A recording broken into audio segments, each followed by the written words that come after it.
से ही उनको बांग्लादेश को अलग करने की शुरुआत कर दी थी। आपको सख्त नफरतें थी बंगालियों के साथ, आप समझते थे कि they are burden on Pakistan, और अयूब खां पीरियड से ही, बल्कि इन्होंने तो बांग्लादेश के जब हालात बिगड़े हैं तो आप उस वक्त बांग्लादेश में मौजूद थे या लेकिन नहीं? हमारी फैमिली सारी अभी वहीं पे, हाँ। हम यहीं पे थे।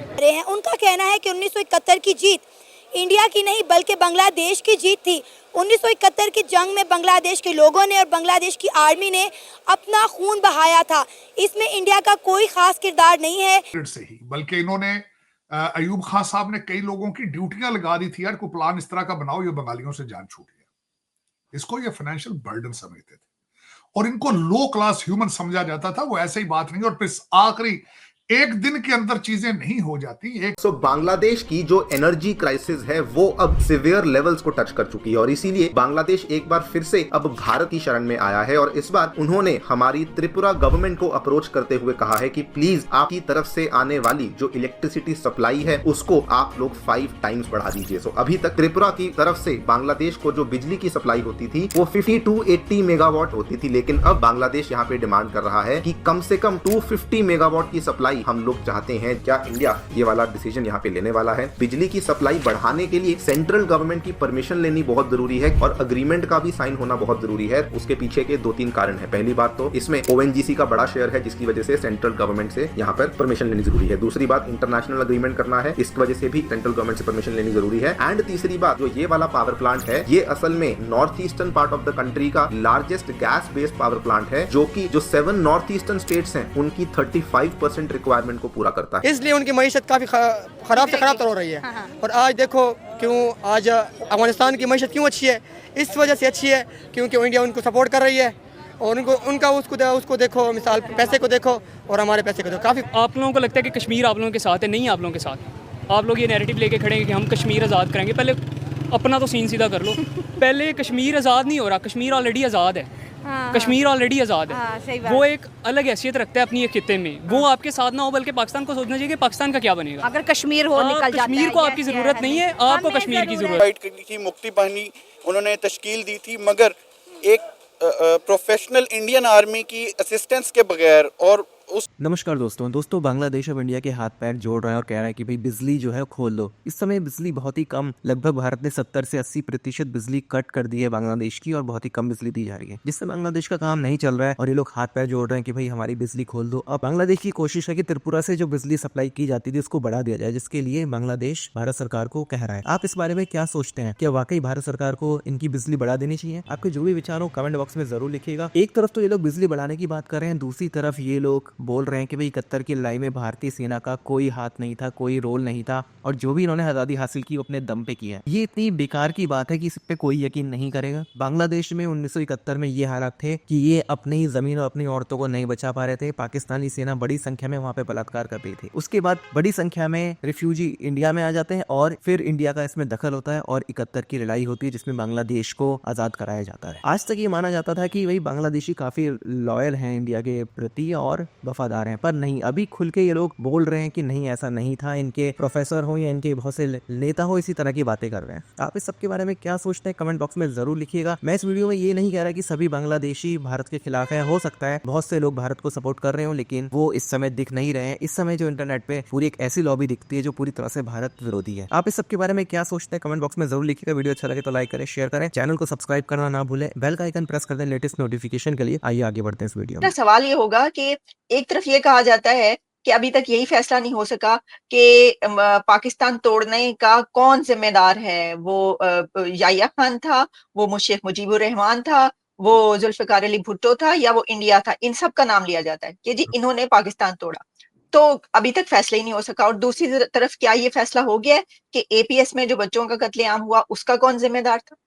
देखें आलिया, मैं इस वक्त अफसोस से कहना चाहूंगा, खैर वो पाकिस्तान तोड़ने वाले हालात तो मेरे ख्याल पाकिस्तान फिर जुड़ रहा है जिस तरीके से डॉक्टर यूनुस साहब को देखे तो वो, लेकिन दोनों वाकयात से हमने कुछ नहीं सीखा, बिल्कुल कुछ नहीं सीखा।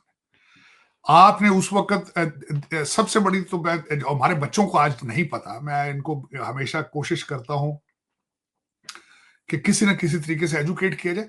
इन्हें पता होना चाहिए कि आपने 1960s से ही उनको बांग्लादेश को अलग करने की शुरुआत कर दी थी। आपको सख्त नफरतें थी बंगालियों के साथ, आप समझते थे कि they are burden on Pakistan.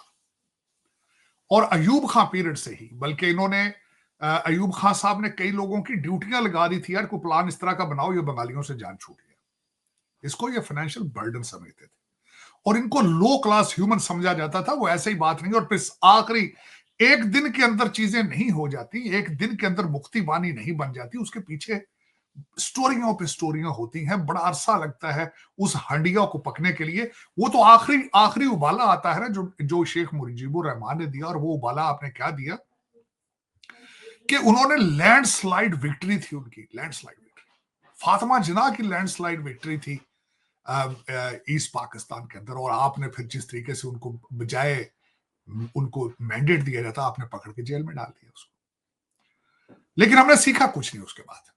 देखिए आज हम कहां खड़े हैं, कंपैरिजन कर लें, आप एक इंच नहीं उससे आगे बढ़े। तो बांग्लादेश के जब हालात बिगड़े हैं तो आप उस वक्त बांग्लादेश में मौजूद थे या लेकिन नहीं? हमारी फैमिली सारी अभी वहीं पे है। हाँ। हम यहीं पे थे। अच्छा। लेकिन वो बांग्लादेश के हालात बिगड़े नहीं है। बेसिकली जो टूल वो यूज़ कर रहे थे डेमोक्रेसी का, हाँ। बेसिकली डेमोक्रेसी को इन लोगों ने एक सिस्टम बना के प्रेजेंट कर दिया। इवन की डेमोक्रेसी सिर्फ एक टूल है, हाँ। जिसको आपने यहाँ पे भी अभी के अभी इम्प्लीमेंट कर सकते हैं सर, डेमोक्रेसी। आधे से ज्यादा पढ़ी लिखी पब्लिक कहती है डेमोक्रेसी इज अ कल्चर।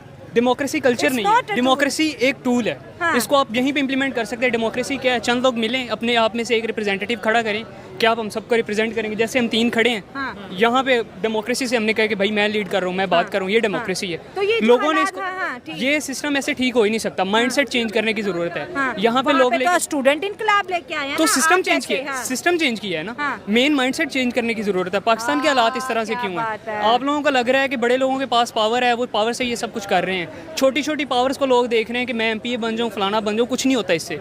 इससे ऊपर एक पावर है। आप लोग देखें, अगर इंडिया आज हमसे इतना आगे क्यों है, ये गलत बात नहीं है, ये बहुत अच्छी बात है। कि वो अभी आगे है, हाँ, आगे है, हाँ। वो डिज़र्व करते हैं। अभी अच्छा। यहाँ से बहुत से लोग जैसे पाकिस्तान से बाहर जा रहे हैं, तो इनको लग रहा है कि पाकिस्तान के नौजवान यहाँ से बदजन होके जा रहे हैं, लेकिन ये बुरा नहीं है। हाँ। अगर आज से 20 साल पहले इंडिया के कुछ लोग, कुछ स्टूडेंट्स गए हैं, बाहर ना जाते, बहुत, हाँ। तो वो आज इस मुकाम पे ना होते। आज सुंदर पिचाई आपको सीईओ गूगल के मिलेंगे, हाँ, क्या आपको बात यूके है। के प्रेसिडेंट मिलेंगे इंडिया के। हाँ। वो सारे लोग यहीं से उठ के बाहर गए, हाँ। जाके उन्होंने काम किया हाँ। और मुल्क को रिप्रेजेंट किया। अगर आज यहाँ से नौजवान उठ के जा रहे हैं, आपको लग रहा है कि ये गलत है, गलत नहीं है। ये आने वाले 10 साल में, 15 साल में आपको इसका पेबैक मिलेगा। बिल्कुल, इंडिया में पहले बहुत ज्यादा ब्रेन ड्रेन हुआ और आज वो ब्रेन जो है वो वापस इंडिया के अंदर आ रहा है। दिन को विजय दिवस के नाम से सेलिब्रेट किया गया।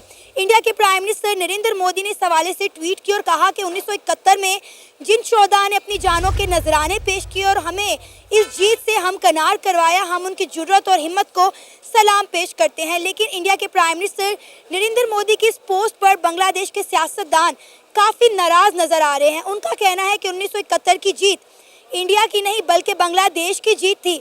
1971 की जंग में बांग्लादेश के लोगों ने और बांग्लादेश की आर्मी ने अपना खून बहाया था।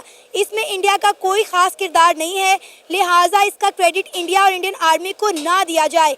ये इंडिया की नहीं बल्कि बांग्लादेश की विक्ट्री है। ये हमारी हिस्ट्री का एक पेनफुल इंसिडेंट है, क्योंकि हमारा एक पार्ट हमसे अलग हुआ।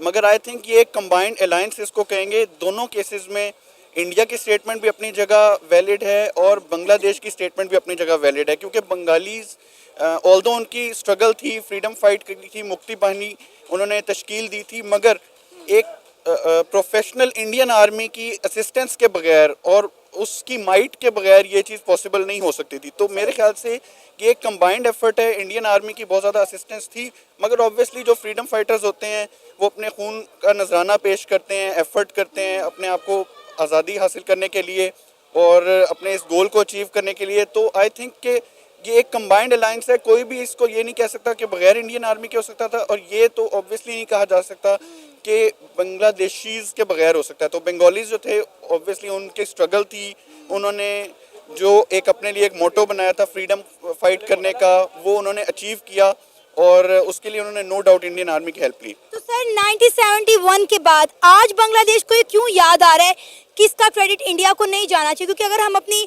पाक स्टडीज़ की बात करें, जिसे हम उर्दू में मुतालिया पाकिस्तान कहते हैं, उसमें भी हमें यही पढ़ाया गया कि 1971 में हमने इंडियन आर्मी के दांत खट्टे कर दिए। बाद में पता चला कि वो तो जंग हम हारे थे, इंडिया जीता था। आई थिंक इसकी एक मेजर वजह ये भी हो सकती है कि अभी रिसेंटली ओवरथ्रो की गई है बांग्लादेश में गवर्नमेंट, जो कि ज़्यादातर प्रो इंडिया गवर्नमेंट थी। मुजीबुर रहमान की साहबजादी की गवर्नमेंट थी और ऑब्वियसली मुजीबुर रहमान ने इंडिया के साथ बहुत ज़्यादा हेल्प ली थी और इसी तरह से हसीना वाजिद भी उसी तरफ चल रही थी, उन्हीं लाइंस पर चल रही थी। तो आई थिंक जो ये गवर्नमेंट चेंज हुई है, ओवरथ्रो की गई है, एक अपहीवल हुआ है बांग्लादेश में, उसके बाद जो नई जो गवर्नमेंट आई है या जो नए रूलर्स आए हैं, उन्होंने अपना माइंडसेट ये बनाया है कि हम इस चीज़ से अवे होंगे, इस चीज़ को रेजिस्ट करेंगे कि हमें क्रेडिट नहीं दिया जा रहा। वो ये सोच रहे हैं शायद कि हमसे क्रेडिट स्टील करके तो सारा दूसरी साइड को दिया जा रहा है और चूंकि वो